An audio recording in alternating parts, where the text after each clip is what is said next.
നമുക്ക് പഠിക്കേണ്ട അടുത്ത പാളിയാണ് കാമ്പ് അഥവാ കോർ.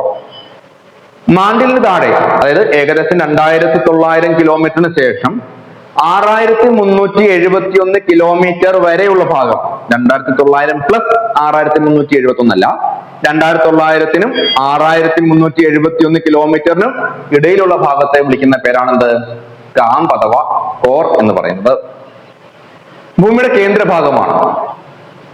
നിക്കൽ അയൺ സംയുക്തങ്ങളാൽ നിർമ്മിതമായതുകൊണ്ട് ഇതിനെ ഏത് പേര് വിളിക്കും? നിഫെ എന്ന് വിളിക്കും. നിക്കൽ അയൺ സംയുക്തങ്ങളാൽ നിർമ്മിതമായതുകൊണ്ട് ഇത് ഏത് പേരിൽ അറിയപ്പെടുന്നു? നിഫെ എന്നും അറിയപ്പെടുന്നു. മാണ്ടിലിനെയും കാമ്പിനെയും തമ്മിൽ വേർതിരിക്കുന്ന ഭാഗത്തെ വിളിക്കുന്ന പേരാണ് ഗുട്ടൻബർഗ് വിച്ചാർഡ് ഡിസ്കണ്ടിന്യൂവിറ്റി.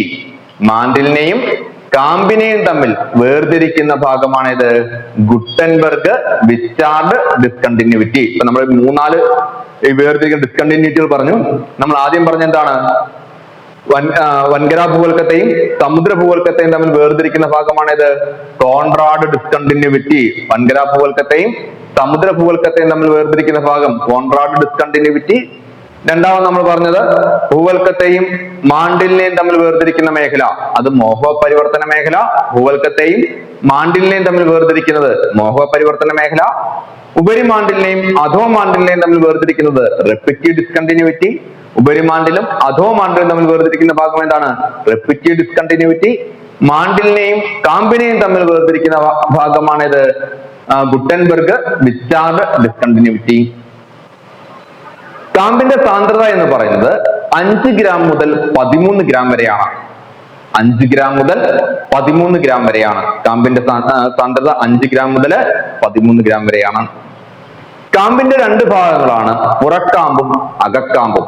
കാമ്പിന്റെ 2 ഭാഗങ്ങളാണ് ഇത് പുറക്കാമ്പും അകക്കാമ്പും. പുറക്കാമ്പിൽ പദാർത്ഥങ്ങൾ ഉരുകിയ അവസ്ഥ അല്ലെങ്കിൽ അർദ്ധഖരാവസ്ഥ, അല്ലെങ്കിൽ നമ്മൾ നേരത്തെ അധോ മാണ്ടിലെ കാര്യം പറഞ്ഞ അതേ അവസ്ഥയിലാണ് ഇവിടെ പദാർത്ഥങ്ങൾ കാണപ്പെടുക. പുറക്കാമ്പിൽ പദാർത്ഥങ്ങൾ കാണപ്പെടുക. എന്നാൽ ഭൂമിയുടെ കേന്ദ്രഭാഗമായ അകക്കാമ്പ്, ഈ ഭൂമിയുടെ കേന്ദ്രഭാഗമായതിനാൽ അവിടെ ഉയർന്ന ഊഷ്മാവും ഉയർന്ന മർദ്ദവും അനുഭവപ്പെടും. ഭൂമിയുടെ കേന്ദ്രഭാഗമായതിനാൽ അവിടെ ഉയർന്ന ഊഷ്മാവും ഉയർന്ന മർദ്ദവും അനുഭവപ്പെടും. അതിനാൽ അകക്കാമ്പിൽ പദാർത്ഥങ്ങൾ ഖരാവസ്ഥയിൽ കാണപ്പെടും. അകക്കാമ്പിൽ പദാർത്ഥങ്ങൾ ഖരാവസ്ഥയിലുമായിരിക്കും എന്ത് ചെയ്യുക? കാണപ്പെടുക. കാരണം ഭൂമിയുടെ കേന്ദ്രഭാഗമായതുകൊണ്ട് ഭൂമിയുടെ കേന്ദ്രഭാഗങ്ങളിൽ അനുഭവപ്പെടുന്ന ഉയർന്ന ഊഷ്മാവും മർദ്ദവും കാരണം പദാർത്ഥങ്ങൾ ഏതവസ്ഥയിലേക്ക് മാറും? ഖരാവസ്ഥയിലേക്ക് മാറും. ഓക്കെ, അത്രയാണ് നമുക്ക് കാമ്പിനെ പറ്റി പറയേണ്ടത്. അപ്പൊ അത്രയാണ് നമുക്ക് ഭൂമിയുടെ പാളികൾ.